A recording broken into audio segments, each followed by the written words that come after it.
Vous écoutez le Single Cast, l'émission qui parle de rhum sans gueule de bois, toutes les 2 semaines sur iTunes et Spotify. Mesdames et messieurs, bienvenue. Vous écoutez le Single Cast, le podcast qui parle de rhum sans gueule de bois. Je suis ici à nouveau avec l'homme à la poussette, Roger Caroni et Géry Gitani. Messieurs, comment allez-vous ? Ça va très bien, merci. Et toi ? Ah bah moi ça va, toujours, en pleine forme, avec un peu de rhum, donc tout va bien. On va directement commencer cette émission avant de rentrer dans le vif du sujet, avant même d'annoncer le sujet avec les news du jour de notre cher Roger Caroni, tout droit venu de Belgique. Roger, on t'écoute. Bien, bonjour d'abord. Bien, bonjour. Alors, les news, 3 petites news. La compagnie des aides va relooker sa gamme pour ses 5 ans. Donc, le modèle de la bouteille ne change pas beaucoup. Ils ont juste rajouté une petite gravure avec leur nom et ils ont changé la couleur pour une couleur un peu plus foncée pour mieux préserver le spiritueux des rayons du soleil, apparemment. En Belgique, ça bouge beaucoup ces derniers temps en Belgique. Il y a un nouvel embouteilleur qui arrive. S'appelle Silent Ambassador. Voilà. Il nous arrive avec 3 sélections. Un Money Musk, un Venezuela et un Oudvluk de 97. Alors, on va la refaire, non ? Non, on la garde. C'était juste le Silent et tout à coup, Ambassador. Bah oui, bon, je cherchais une panne, mais il n'y en avait pas, donc voilà quoi. Alors, il y a Money Musk et un Venezuela. Les deux sont proposés, la moitié du fût en réduit et l'autre en full. Donc, on a le full, c'est quand même au-dessus des 60%, et le réduit est à 49%. Seul le Oudvluk 97, lui, est resté à son degré naturel qui est à 51%. Et ça sort là maintenant sur certains sites de vente belges. Je ne sais pas si ça ira un peu plus loin, mais pour le moment, c'est en Belgique. Ouais. Je vous dirai ce que ça dit. Et HSE, bizarrement, on n'en a pas beaucoup parlé, mais le Small Cask 2011 est sorti il y a déjà quelques temps et on l'a un peu loupé. Assez bizarrement, HSE qui est souvent à la pointe de la communication, on n'en a pas vu beaucoup parler. Enfin, moi perso, j'en ai pas entendu beaucoup parler. Je ne sais pas vous si vous avez pu goûter. Non. Goûter, non. Du tout. Apparemment, c'est ça. De ce que j'ai pu lire, ça se rapprocherait plus du 2004 que du 2007. D'accord. Donc voilà. Voilà pour les news. 3 petites news. Parfait, le monde du rhum est un peu calme ces derniers temps. Ça viendra, je pense qu'à l'approche du Rhumfest, on aura plus de choses à raconter dans cette rubrique. Avant de passer au sujet du jour, juste le petit commentaire du jour qui nous vient donc tout fraîchement d'il y a une petite heure avant cette émission, d'un certain Arnaud Noir qui nous écrit « Salut les gars, petite suggestion de sujet qui m'intéresserait et que je connais très mal. J'ai entendu parler à plusieurs reprises de la contamination des sols martiniquais par je ne sais quel engrais ou pesticide. Je serais intéressé d'avoir votre avis sur ce sujet en lien avec le rhum, bien entendu. Continuez comme ça, un vrai plaisir d'écouter. » Voilà. Donc c'était le petit commentaire d'Arnaud Noir. Et je pense que c'est un sujet qu'on devrait effectivement traiter dans un épisode futur. Ce serait pas une mauvaise idée. Vous en pensez quoi ? Faudrait que je me renseigne déjà. Ouais, ok, d'accord. Ouais, parce que là, si je veux parler du problème du chlordécone, j'imagine, ouais. Voilà, qui concerne surtout la culture vivrière, mais bon, on ne va pas rentrer dans le débat. On ne va pas rentrer dans les détails aujourd'hui. Voilà. Mais en tout cas, merci Arnaud pour ton commentaire. D'ailleurs, vous aussi qui écoutez cette émission, si vous avez envie de nous laisser un petit commentaire et qu'on puisse éventuellement lire ou juste nous envoyer un petit message, n'hésitez pas à le faire sur nos différents réseaux, Instagram, Facebook, YouTube même. Et sinon, d'écouter cette émission sur Spotify, iTunes et YouTube également. Voilà. Le sujet du jour qui est le marché secondaire, le marché noir, le marché parallèle dans le rhum. Parlons-en, justement. Mais avant ça, ça mériterait peut-être une petite définition, tout ça. Et je vais me diriger vers Monsieur Gitani qui va nous en dire plus. Géry, on t'écoute. Oui, effectivement, je pense qu'il faut faire la distinction entre ce qu'on appelle le marché parallèle ou marché gris, c'est le même, et le marché noir. Le marché parallèle, c'est quand un produit destiné à un marché A se retrouve sur un marché B. Par exemple, un produit destiné au réseau caviste se retrouve en grande distribution. Ou un produit destiné à la Belgique, pourquoi pas, va se retrouver en France. Ça, c'est un marché parallèle. Donc, ce n'est pas quelque chose qui est interdit. mais ça va souvent au détriment de distributeurs dans le pays auquel était destiné ce produit à l'origine. Alors que le marché noir, c'est un marché qui est un marché clandestin, en fait, même si ça porte sur des biens autorisés, ce qui est le cas en ce qui concerne notre sujet, par exemple, les spiritueux, le rhum en particulier, mais ça peut être aussi des marchés pour d'autres types de produits illégaux, de quoi on peut parler. Et en fait, le marché noir, quant à lui, s'apparente un peu plus à de la contrebande parce que ça va à l'encontre des restrictions réglementaires et fiscales du pays ou du marché auquel sont destinés ces produits-là. Donc on voit bien qu'il y a une différence. Donc il faut faire attention quand on parle de marché gris, marché parallèle et marché noir. Alors aujourd'hui, on retrouve ces deux types de marchés dans les spiritueux et notamment dans le rhum également. Alors on a retrouvé ça déjà au départ, je pense, il y a pas mal d'années. Et aujourd'hui, le phénomène s'intensifie de plus en plus via Internet. C'est quelque chose qu'on note et ça devient même accessible à plus ou moins tout le monde à partir du moment où il a un réseau Internet. Enfin, tout d'abord, D'où vient ce phénomène, selon vous, dans le rhum? Parce qu'on le connaissait très certainement dans le whisky, parce qu'on parlait de produits de valeur. Souvent, ce sont des pratiques qui s'appliquent à des produits d'une certaine valeur quand même. Et dans le rhum, comment ça se fait que ça a débarqué?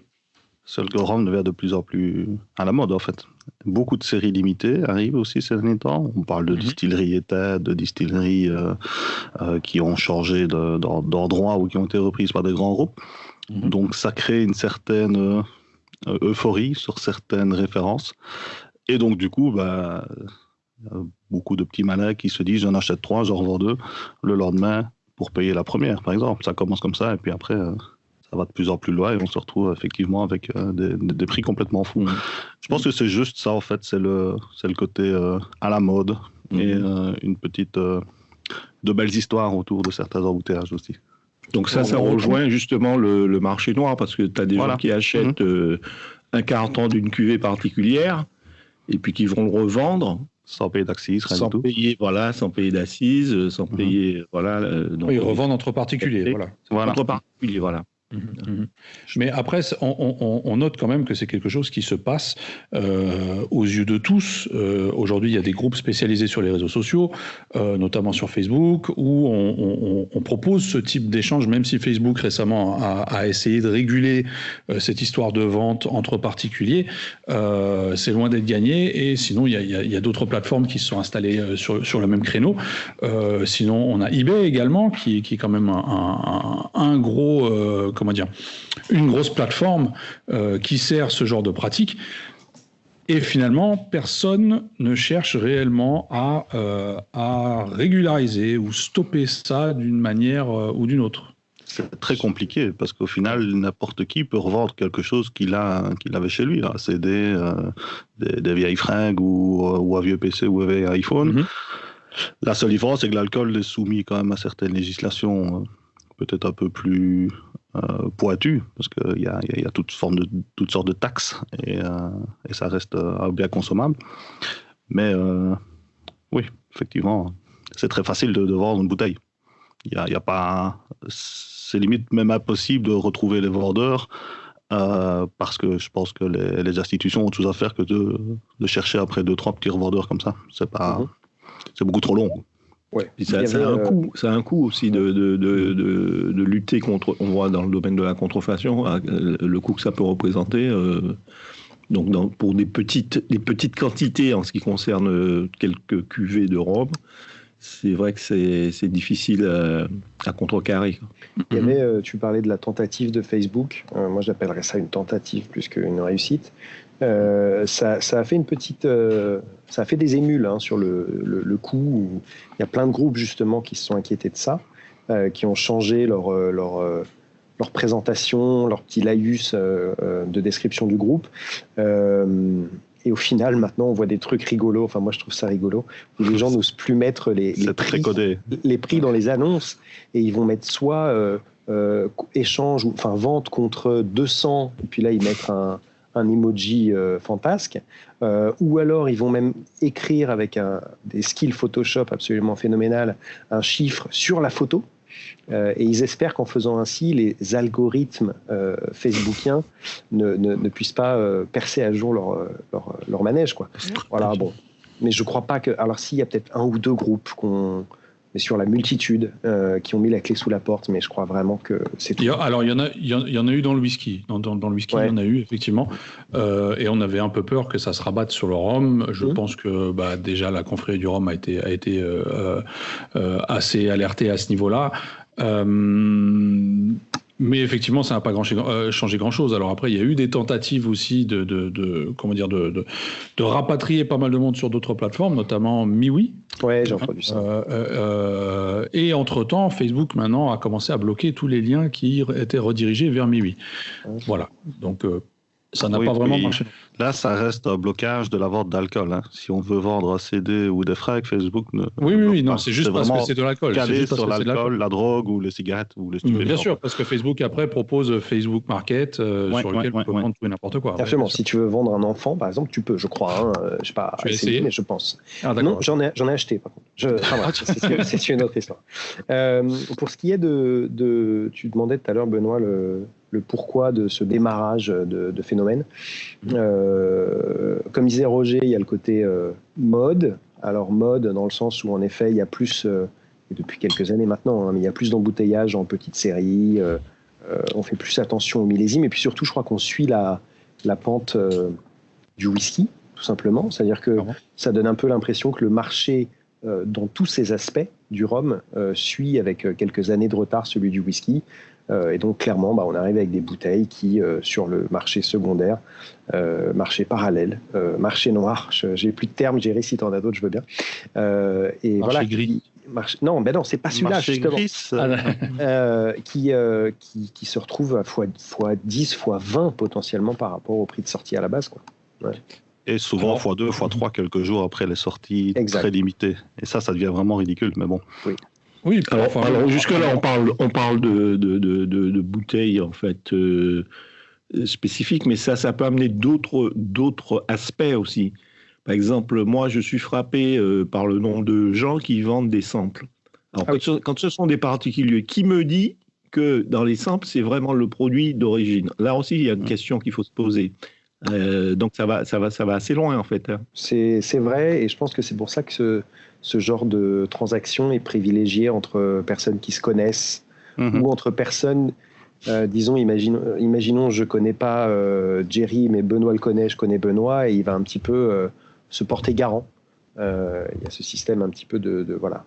Oui, mais on a des gens. Je t'assure, il n'y a pas de problème. On a quand même des gens aujourd'hui qui, dans le but d'acquérir ou de pouvoir goûter une bouteille d'un prix assez élevé, vont tout simplement proposer des splits sur des groupes à des gens qui ne connaissent pas, vont vendre une partie de la bouteille avant même de l'avoir achetée, et après promettent, en échange de cet argent qui sera donc payé d'avance, de leur rétribuer un échantillon de la dite bouteille, sans garantie quelconque finalement.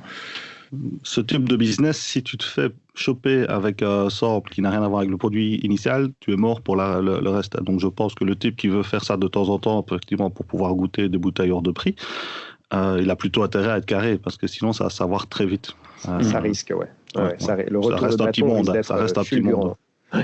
Alors après, Jerry nous parlait justement du monde de la contrefaçon. Est-ce que selon vous, justement, toute cette histoire de marché parallèle et de marché noir n'a pas également poussé un peu plus le vice à ce niveau-là dans le rhum, où on commence à avoir de plus en plus de bouteilles contrefaites, notamment certaines bouteilles, je prends l'exemple des bouteilles Vélier, qui sont simplement noires avec des capsules thermorétractantes noires, qui sont finalement très faciles à refermer, et qu'on pourrait donc facilement falsifier et revendre comme tel, sans vraiment savoir ce qu'il y a dedans. C'est le cas, bien sûr. Ça s'est vu qu'il y a quelques temps encore. Oui, de plus en plus. Alors, il y en a d'autres aussi. Je crois qu'il y avait pas mal de vieux Bali, par exemple, où il y a pas mal de contrefaçons aussi sur des millésimes. Mais en effet, évidemment... Alors, maintenant... Bali, avec la difficulté en plus que, vu le nombre d'embouteillages sortis, on s'est retrouvé avec toutes les différentes étiquettes et bouteilles, etc., c'est pas toujours évident. C'est très compliqué, ouais, c'est vrai. Et comme les prix atteignent des sommets, le jour en vaut plus la chandelle, et donc voilà, il y a quelques apprentis arnaqueurs qui se lancent. Ouais. Non, c'est vrai que dans le cas des produits Vélier, ça en devient même étonnant que Vélier ne fasse rien par rapport à cette bête petite capsule noire que n'importe qui peut trouver à gauche à droite et réchauffer entre guillemets pour mettre un Zacapa X dans une belle bouteille Caroni, quoi. Faut juste faire attention de ne pas salir l'étiquette, mais après ça, ça peut être très rapide. Il y a des gens qui se sont retrouvés avec des achats d'une bouteille à 1 000 €, quoi, en particulier, qui ne se connaissent pas. C'est déjà pas... C'est un peu hardcore, on va dire. Mais ils se retrouvent avec un truc qui n'a rien à voir, quoi. Alors après, je vais un peu me faire l'avocat du diable, mais est-ce que quelque part, Vélier n'y voit peut-être pas un intérêt dans le sens où leurs bouteilles continuent à circuler sur ce type de marché et qui finalement leur donne une certaine valeur aux yeux du public, aux yeux du public. Non, c'est peut-être pas voulu, mais ils y voient peut-être un certain intérêt dans le sens où, tiens, on continue à trader mes bouteilles à des prix complètement exorbitants, qu'elles soient fausses ou pas, on s'en fout. Mais on continue à trader nos bouteilles à des prix exorbitants sur des marchés parallèles ou des marchés noirs. Et du coup, ça ne fait que faire augmenter la valeur de nos bouteilles. Je sais pas, dans le sens où ça en rajoute. Enfin, bon, c'est faux. Ça rajoute sur le marché. Donc, je pense que de toute manière, on continuerait à en voir des Véliers, mais on en verrait moins. Du coup, si ça se trouve, le prix augmenterait d'autant plus que s'il y avait ces faux. Je pense pas. Je pense pas qu'ils aient besoin de ça. Puis Vélier n'a rien à gagner. Non, ils n'ont pas besoin de ça, je pense. Et de toute façon, je crois que quand on crée des produits, quand on fait des produits de qualité, quel que soit le domaine d'ailleurs, la contrefaçon n'est pas bonne pour la marque. Ça s'applique dans le domaine de la joaillerie, des spiritueux, notamment dans le vin. Bien sûr, voilà, ouais. Et donc, c'est forcément au détriment de la marque à un moment donné. Oui, parce que si quelqu'un ouvre un faux Caroni sans savoir et qu'il se retrouve avec un truc plat et insipide, ça fait un peu aussi du négatif sur une bouteille. Oui, donc, le truc, c'est que si aujourd'hui les gens achètent pas dans le but de consommer, d'acheter, on ne saura jamais ce qu'il y a. On a eu ce phénomène-là dans le vin. Le type va acquérir cette bouteille qui contient peut-être autre chose, ne l'ouvrira jamais, dans le but de la revendre d'ici une dizaine d'années. Et au final, on va se perdre dans la masse et on ne saura jamais ce qui aura été le produit original dans 10-15 ans. Ouais. J'exagère. Moi, non, c'est ça. Et pour moi, tu touches au cœur du problème, dans le sens où c'est cette problématique d'intention d'achat. C'est-à-dire que là, tu parlais de gens qui achètent juste dans l'optique de garder et revendre. Enfin, même de revendre, parce que parfois, ils ne gardent pas et ils leur vendent du cher. Et je trouve que c'est ce changement-là qui est important. C'est-à-dire que je me mets dedans. On est plusieurs à avoir acheté des bouteilles au prix de sortie. Alors, si on parle de Vélier, parce que c'est un peu l'archétype de ce truc-là, mais des bouteilles, je ne sais pas, à 130 €. Et on le faisait à l'époque dans l'optique de les garder pour les boire plus tard ou de les collectionner.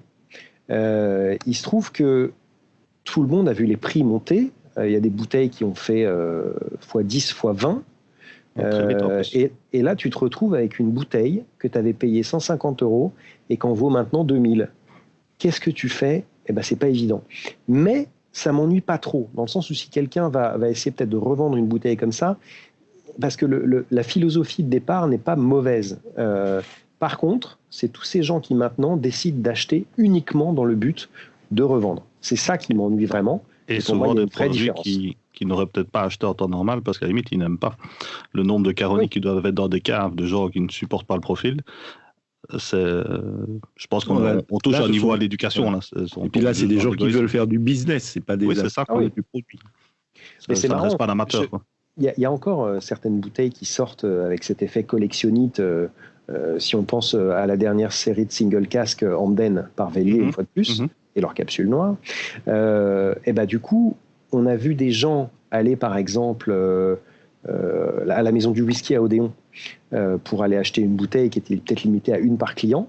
sauf qu'ils avaient demandé à leur grand-tante, leur belle-sœur, leur voisine et leur chien de venir avec eux, juste en leur fournissant une photo, et les gens arrivent et disent « je veux ça », et c'est tout. Ils savent même pas ce que c'est, ils savent limite pas que c'est du rhum, quoi. Et ça, c'est juste dans l'optique d'amasser pour pouvoir revendre. Et il y a un deuxième effet pervers maintenant qu'on voit un peu, c'est qu'il y a aussi des gens qui n'achètent que comme monnaie d'échange. Un des archétypes aussi, ça va être les chichibous. Ces whisky qu'on a vu fleurir, enfin, je n'y connais rien en whisky, mais on en entend beaucoup parler depuis quelques années, avec des embouteillages spécifiques, etc. Ça vaut une fortune. Et c'est arrivé, entre guillemets, sur le marché du rhum, mais juste comme monnaie d'échange. C'est-à-dire que je cherche telle bouteille, j'ai du chichibou, et ça marche. On m'en bat. Oui, c'est très comique les chichibous, parce qu'en plus, je pense que toutes les 2 semaines, il y a 4 nouveaux single casques qui sortent. Donc, je reste quand même assez impressionné par le fait que ça ne se casse pas la gueule, ce truc, parce que ils n'ont pas de gamme, ces gens-là. Enfin, si, je pense, ils ont de temps en temps des séries un peu plus grandes, mais le reste, ce n'est que des single casques. Et effectivement, on se demande s'il y a des gens qui dégustent ce truc-là. Par Serge Valentin, je n'ai pas vu beaucoup de retours. Alors, il paraît que c'est bon. Ah oui, ça peut. Ouais. Alors, est-ce que le fait qu'un produit soit bon puisse... est-ce que ça peut faire l'effet, justement, qu'un produit, tout à coup, devienne très recherché et puisse augmenter en valeur ?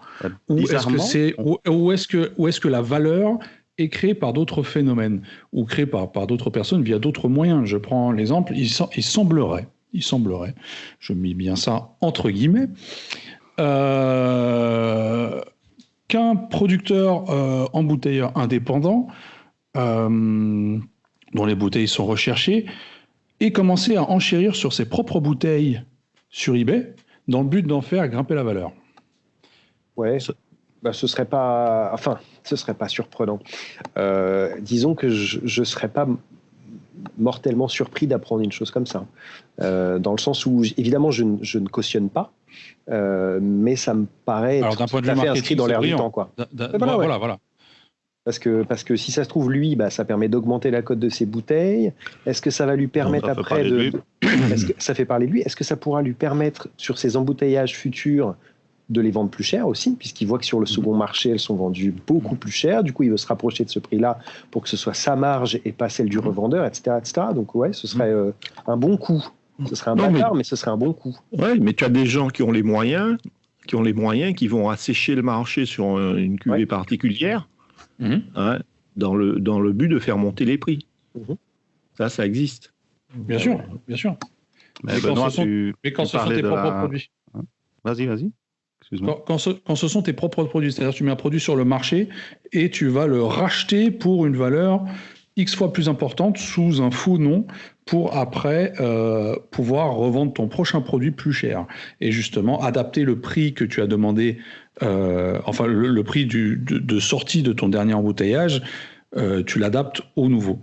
Voilà, c'est un peu à ce niveau-là que ça me gêne. Je te rejoins, Laurent. C'est-à-dire que c'est un coup de génie d'un point de vue marketing pour faire grimper les prix, mais il y a un petit côté malsain quand même. Ça existe sur les marchés financiers. Il n'y a pas de raison que ça n'est pas le même phénomène sur tout type de marché. Hein. Oui.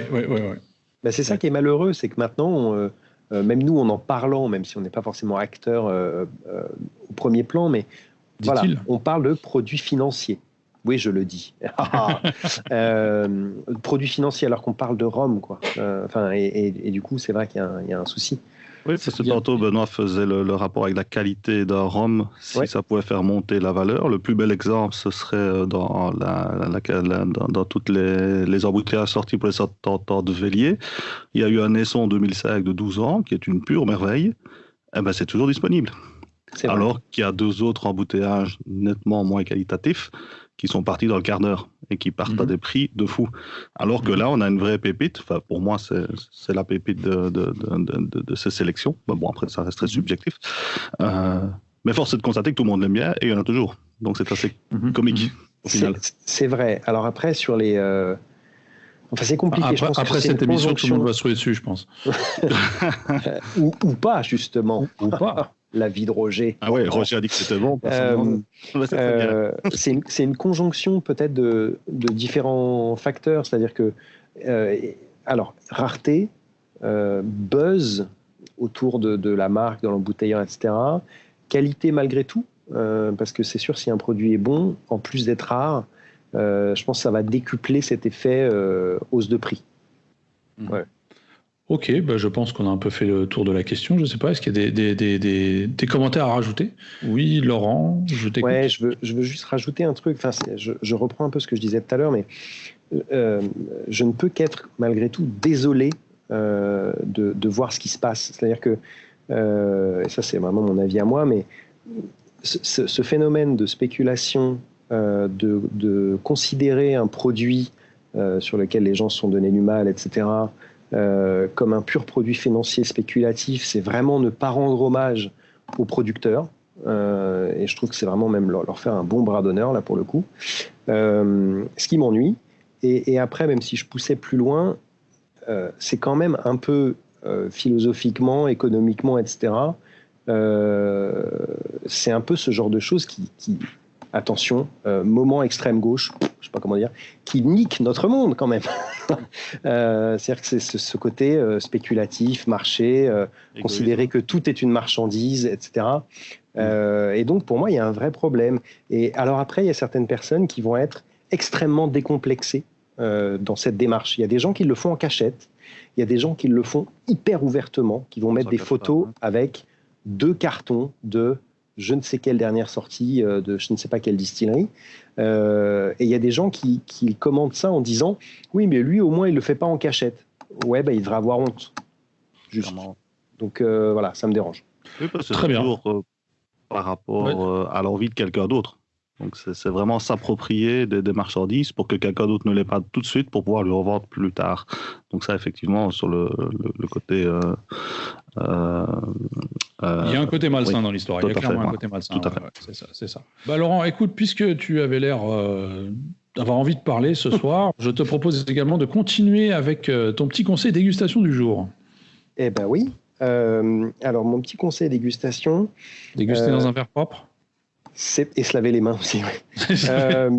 Non, ce serait essayer de contrôler les facteurs extérieurs.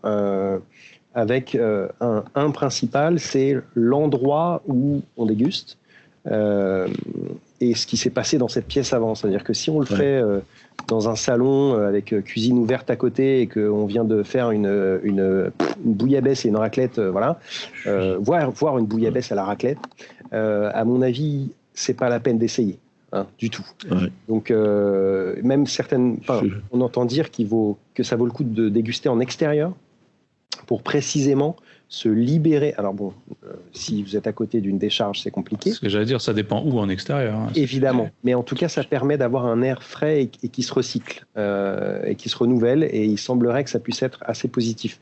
Moi, j'ai pas trop l'occasion. Enfin, j'ai un petit balcon d'à peu près 50 cm², mais voilà, je peux y mettre un pied.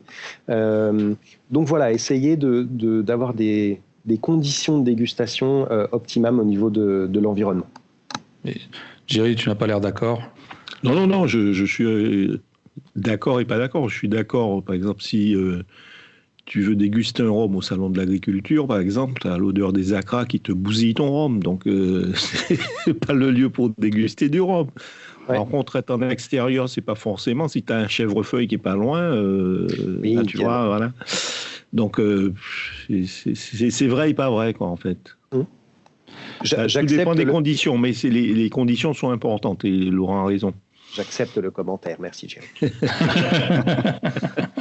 En tout cas, voilà. Donc, si vous également vous avez des commentaires à nous laisser, n'hésitez pas à nous les écrire ou à nous les envoyer sur Facebook, Instagram ou YouTube. Et sinon, d'écouter, de partager cette émission sur Spotify, iTunes et sur tous vos réseaux avec tous vos amis qui aiment le rhum ou pas. Voilà, nous, on se retrouve dans 2 semaines pour une prochaine émission avec comme sujet, je pense qu'on peut déjà le dévoiler. On dévoile ? Non ? Grand fou. Ah, allons-y, soyons fous, on va dévoiler le sujet. Donc, dans 2 semaines, on vous retrouve avec comme sujet les concours de dégustation organisés lors de certains salons. Est-ce que ça vaut le coup ? Est-ce que ça vaut pas le coup ? Est-ce que c'est du marketing ? Est-ce que c'est complètement bidon ? On s'écoute dans 2 semaines avec tout ça. Vous venez d'écouter le Single Cast, l'émission qui parle de rhum sans gueule de bois. Toutes les 2 semaines sur iTunes et Spotify.